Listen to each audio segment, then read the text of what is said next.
Chapter 34. The Waiting Room.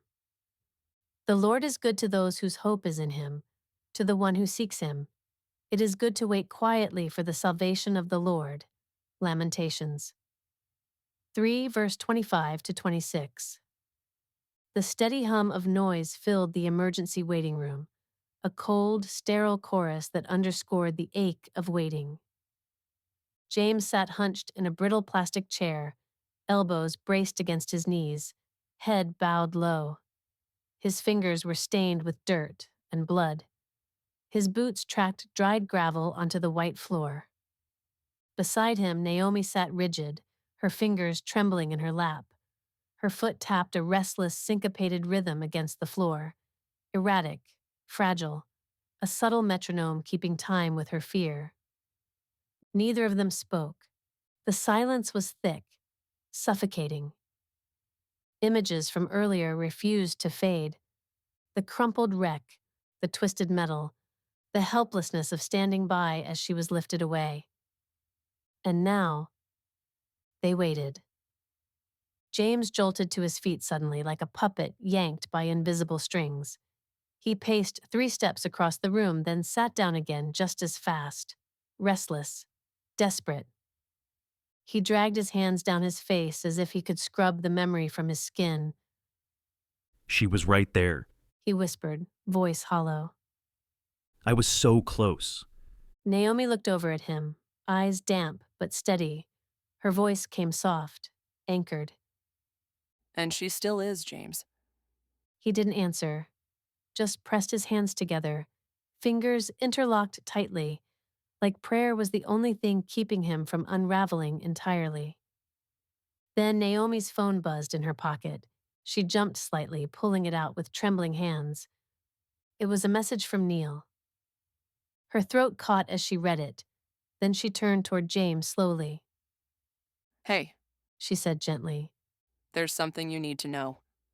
James barely looked up. When Bear ran, back at the bookshop, I couldn't go after him. Naomi said softly.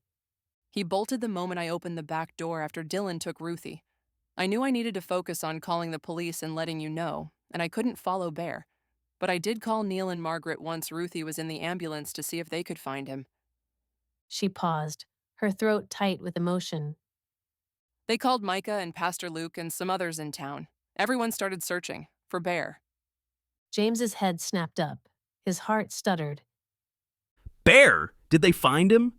Naomi nodded, tears brimming. Yeah, they found him, James.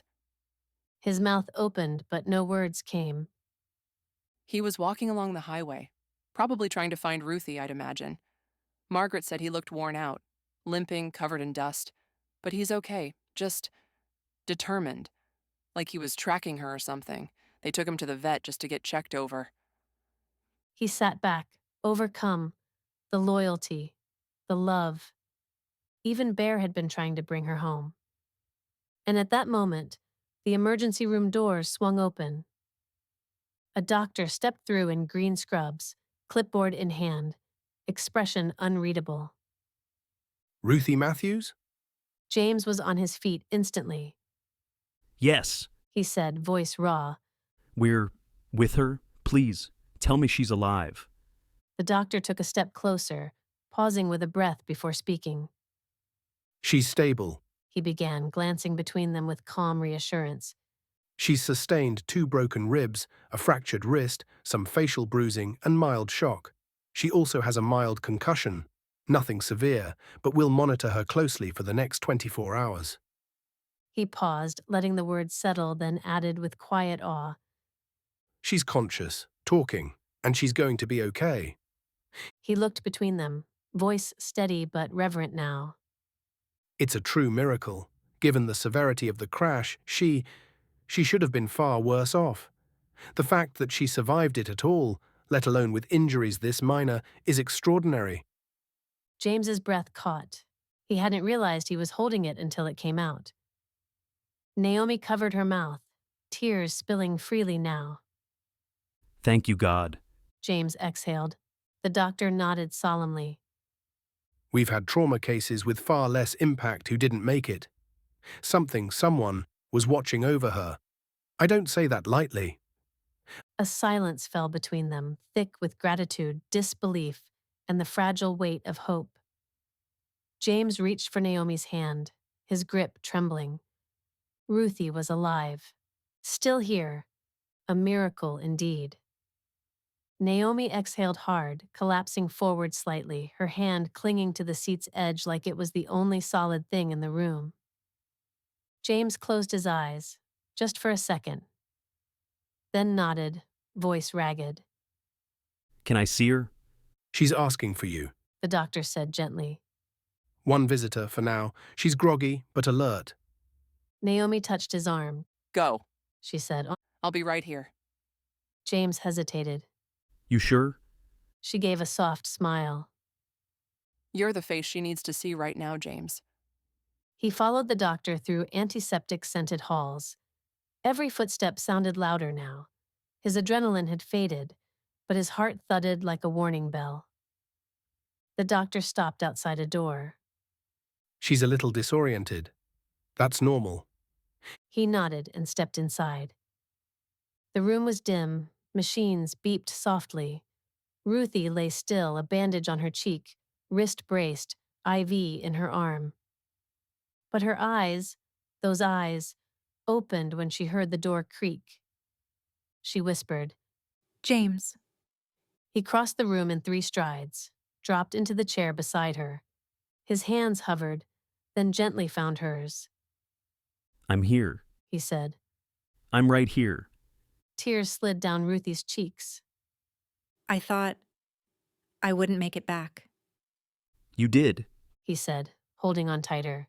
You're here, and you're safe now. Did they get him? James nodded. They did. That note, Ruthie, it saved everything. She looked toward the window. Her voice was quieter now. I just kept praying. I didn't know if anyone would see it, but something told me it was going to be okay. Thank you for listening to this chapter of Healing on the Land. If this story has touched your heart, I'd love for you to come join me for the next chapter. You can find it here on this channel. If you'd like to support more Christian storytelling, you can purchase the full book or make a donation using the link in the description.